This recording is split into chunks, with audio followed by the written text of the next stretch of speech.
Салам, менин жаш досум. Бүгүн биз Салакбай менен Түлкү деген жомокту окуйбуз. Абайлап басып, эки жагын карап коюп Түлкү токойго келе жатты. Бир кезде соккон жел менен аралаш жакшынакай жетискеди. Түлкү бир азга ойлоно токтой калды да кайрадан секирип жөнөдү. Төмөн суунун жээгине келип, эски коломтону көрдү. Бул жерде жакында эле адамдар болгон экен деп ойлоду Түлкү. Куурулган кекилик долонодо илинип турат. Кыязы унутуп калышса керек. Эң сонун Түлкүнүн шилекейи куюлуп кетти. Бир секирүү менен кекиликти тиштеп алды. Бирок капканга түшүп калды. Кое бер, жан сууга, деп чыйылдады Түлкү. Бирок темир капкан анын бутун кое береби? Ошентип күн бою капканда жатты. Ыйлап жатып көзү шишиди, арыктай түштү.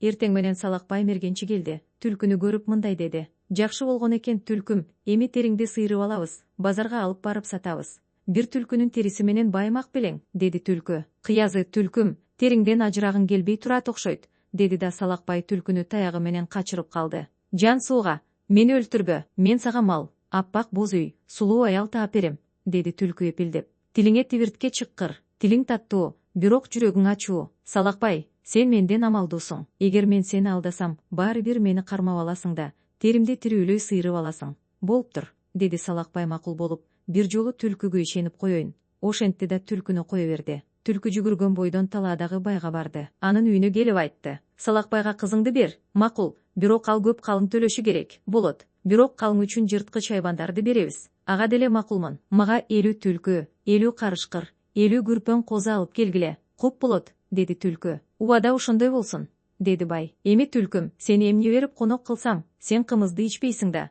Мага чийке эт бер", деди Түлкү. Түлкү этке тойду да бир чоң кесим эт алып алды. Ал токойдун ичи менен бараткан. Бир кезде алдынан карышкыр чыкты. "Таттуу эт көрүнөт. Түке, мага бир кесим эт берчи", деди карышкыр. "Муну кара, муну балдарыма берем. Эт жегиң келсе 50 карышкыр жыйна, анан мен силерди тааныш бир байга ээрчитип барам. Ал силерди аябай тойгузат". Карышкыр кубангандан жата калып оонап, бар үнү менен жер жаңырта кыйкырып карышкырларды чакырды. Ошентип бат эле 50 карышкыр чогулду. Аларды ээрчитип алып Түлкү байды карай жөнөп калды.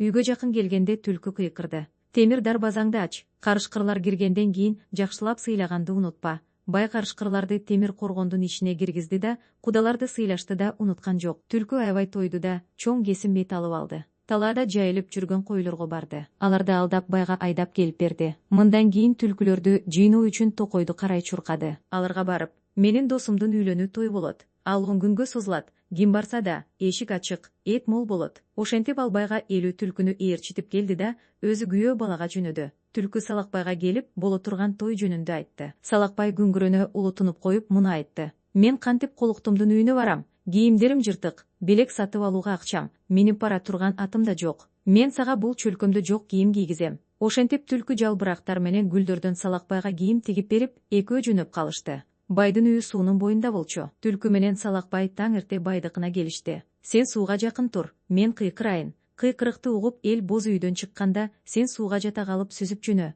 деди Түлкү. Ошентип Салакбай суунун ичинде турду. Түлкү болсо кыйкырып кирди. "О эл, жардам бергиле, жардам бергиле". Эл үйдөн чуркап чыгышып, кийимдери жалтылдаган адамдын караанын көрүп калышты. Салакбай агып баратат. Жалбырактан гүлдөн тиккен кийимдери үзүлүп түшүп жатты. Салакбай күйөөнү куткарып алышкандан кийин Түлкү көпчүлүккө кайрылып айтып турду: "Чоң кырсыкка дуушар болдук. Каракчылар учурап, алып келаткан аргымак аттарыбызды бөлүп алып, өзүбүздү чоң өзөндүн жээгине чейин кууп келишти. Бирок кармай алышкан жок. Силерден коркушту. Күйөө балага баркыт чапан, кызыл өтүк кийгизишти. Тойдо тоодой эт, кымыз көлдөй төгүлдү". 10 күндөн кийин той бүтүп, бардыгы Салакбайдын үйүнө жөнөштү.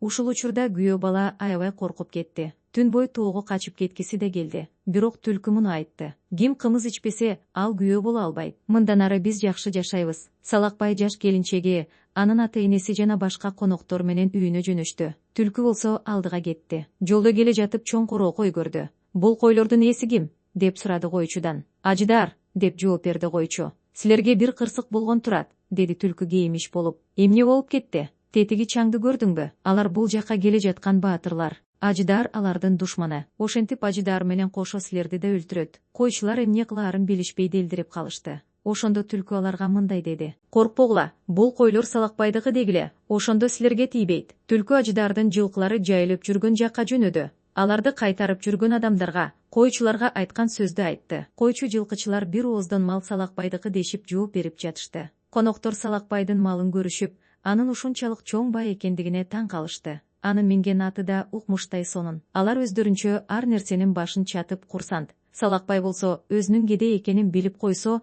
калп айтканы үчүн өлтүрүп коюшат деп коркот. Өлтүрүп кой электе тоого качып кетеле, дейт Салакбай түлкүгө акыл салып. Бир кумалак бир карын майды чиритет дейт. Акмак болбой ээрге түз отур. Бай киши бакчая бастырат. Кедей адам атка түз отура албайт. Бир кезде алар гүл жайнаган өрөөндөн аппак үйдү көрүштү. Мынакей, биздин үйдө көрүнүп калды, деди түлкү кубанычтуу кыйкырып. Атчандардын баарысы ошол жакты карайчу коймок болушту эле. Түлкү токтотуп калды. Силер ушул жерде күтө тургула. Мен барып силерди тосууга кам көрөйүн. Ушуну айтты да алдыга кетти. Ал ажыдардын үйүнө кирип барып, көзүнүн жашын чуурутуп айтты. Кырсык болду. Батыр жигиттер келе жатат. Тигине сени издеп жүрүшөт. Өлтүрөбүз дешет. Ажыдар үйдөн чуркап чыгып, талаада от күйүп жатканын көрдү. Коркуп кеткен ажыдар түлкүдөн сурады. Эми эмне кылабыз? Алардан качып кутулуу кыйын. Аттары куюнду кууп жетет. Андан көрө чөпкө жашынып кал. Мен сени качып кетти дейм.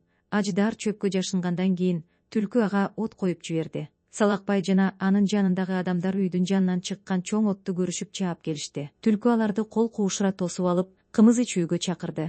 Үйлөнүү той бүтүп, жакшы жашап калышты. Түлкү үстүндө бүркүттөр кайкыган, мергенчилер түлкүгө капкан коюп, же мылтык менен атыша алчу тоого кетпестен Салакбайдын үйүндө жашап калды.